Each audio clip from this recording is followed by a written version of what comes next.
Is this how you repay me? Island snake island के बारे में। ये आइलैंड इतना ज्यादा खतरनाक है कि यहाँ के गवर्नमेंट ने भी इस आइलैंड पर इंसानों का जाना पूरी तरह से बैन कर दिया है। यहाँ पे आपको ऊपर नीचे दाएं बाएं हर तरफ सांप ही सांप देखने को मिलेंगे। इस आइलैंड पे इतने ज्यादा सांप है कि इस आइलैंड को सांपों का बसेरा कहा जाता है। तो जिस आइलैंड का हम बात कर रहे हैं उसका असली नाम मैं गलत प्रोनाउंसिएशन नहीं करना चाहूंगा, इसीलिए हम गूगल की हेल्प ले रहे हैं। So hey Google, Hey, the missing mind, how can I help you? What is another name of snake island? Another name of Snake Island is Ilha da Madre Grande. और local people इसे snake island के नाम से जानते हैं। ये island Brazil के coast line और साओ पेलो से 90 माइल्स दूर स्थित है। वो कहते हैं ना, जो चीज जैसी दिखती है वैसी होती नहीं, इसी तरह ये आइलैंड भी है। ये आइलैंड दूर से तो इतना सुंदर दिखेगा कि आप अपना सारा सामान पैक करके इस आइलैंड पे पिकनिक मनाने चले जाओ, लेकिन अंदर से इसकी हकीकत कुछ और है। रिसर्चर्स का तो ये मानना है कि इस आइलैंड पे आपको हर एक स्क्वायर मीटर पे 1 से 5 सांप देखने को मिल जाएंगे। लोकल पीपल का ये मानना है कि जो लास्ट इंसान इस आइलैंड पे रहा था वो था ईयर 1900 से 1920 तक, और वो एक लाइट हाउस कीपर था। दरअसल यहाँ पे एक लाइट हाउस है जो शिप्स को उनका डायरेक्शन दिखाता है। तो उस लाइट हाउस को मेंटेन करने के लिए वो लाइट हाउस कीपर अपने फैमिली के साथ यहाँ रहा करता था, लेकिन एक दिन सांपों ने उसके ऊपर अटैक कर दिया और उसको और उसकी पूरी फैमिली को मार डाला। इसी तरह एक और स्टोरी फेमस है कि एक फिशरमैन बनाना तोड़ने के लिए इस आइलैंड पे निकल पड़ा, लेकिन जैसे उसने बनाना तोड़ना शुरू किया ऊपर से एक सांप गिरा और उसे काट लिया। लेकिन जब तक वो अपने बोट के पास पहुंचा तब तक उसकी डेथ हो चुकी थी और लोगों को उसकी लाश उसके बोट के पास मिली। इतना सब जानने के बाद हमारे दिमाग में एक क्वेश्चन तो जरूर आता है, आखिर इतने सारे सांप यहाँ पे आए तो आए कैसे? तो कोई इसमें तो कोई लॉजिक नहीं बनता कि सारे सांप तैरकर इस आइलैंड पे आए होंगे। दरअसल कुछ लोगों का ऐसा मानना है कि यहाँ पे खजाना छुपा हुआ है जो कि पायलट छुपा कर गए थे और इन खजानों की हिफाजत के लिए इन्होंने यहाँ पे सांप छोड़ दिए। लेकिन दोस्तों मेरा तो ये मानना नहीं है, क्योंकि अगर यहाँ पे खजाना भी हुआ तो पायलट यहाँ पे सांप छोड़कर क्यों जाएंगे? क्या गारंटी है कि जब वो खजाना लेने आएंगे तो वो सांप इनको नहीं काटेंगे? सांप इनके रिश्तेदार थोड़ी ना लगते हैं।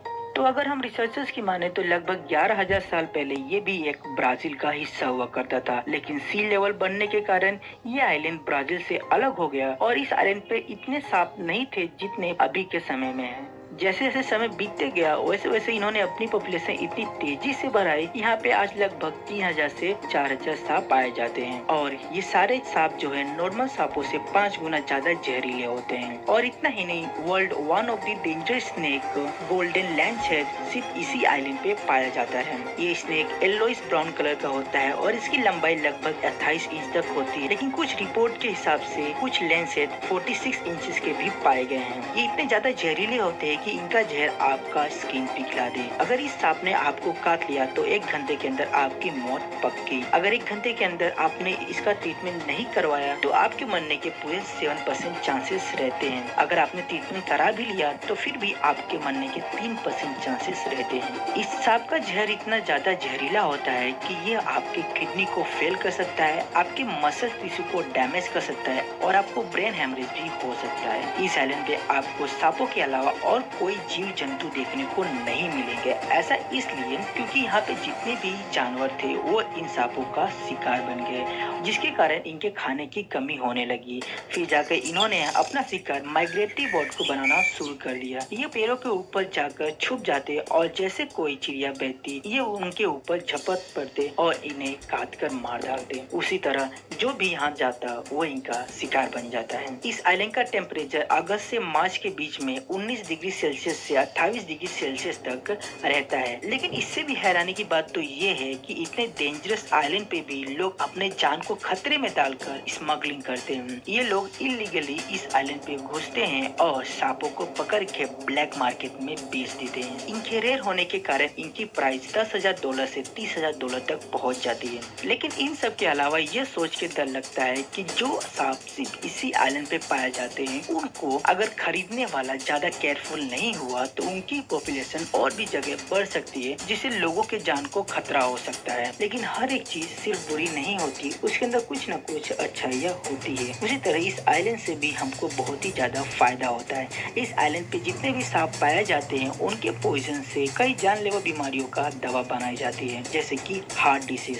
इस आइलैंड पे जाने का परमिशन सिर्फ नेवी और रिसर्चर्स को ही है। नेवी लाइट हाउस को मेंटेन करने के लिए जाती है और रिसर्चर्स सांपों के ऊपर रिसर्च करने के लिए, और वो भी साल में एक बार। अगर फिर भी आपने किसी तरह गवर्नमेंट से परमिशन ले लिया, फिर भी आपको अपने साथ एक प्रोफेशनल डॉक्टर लेकर जाना ही पड़ेगा। जैसे कि मैंने बताया कि यहाँ पे जितने भी जानवर थे वो इनका खाना बन गए, इसीलिए यहाँ पे खाने की कमी होने लगी, जिसके कारण पिछले 20 सालों में इनकी संख्या 15% कम हो गई है। तो चलो दोस्तों, एक पल के लिए ऐसा मान लेते हैं कि यहाँ के गवर्नमेंट ने आपको फुल परमिशन दे दी इस आइलैंड को एक्सप्लोर करने के लिए। तो क्या आप इस आइलैंड पे जाके अलग अलग प्रजातियों के सांप को देखना चाहेंगे, या फिर घर पे बैठ के इनके बारे में वीडियो देखकर ही खुश हैं? क्या आप आइलैंड पे जाना पसंद करेंगे या नहीं करेंगे? अगर वीडियो अच्छी लगी हो तो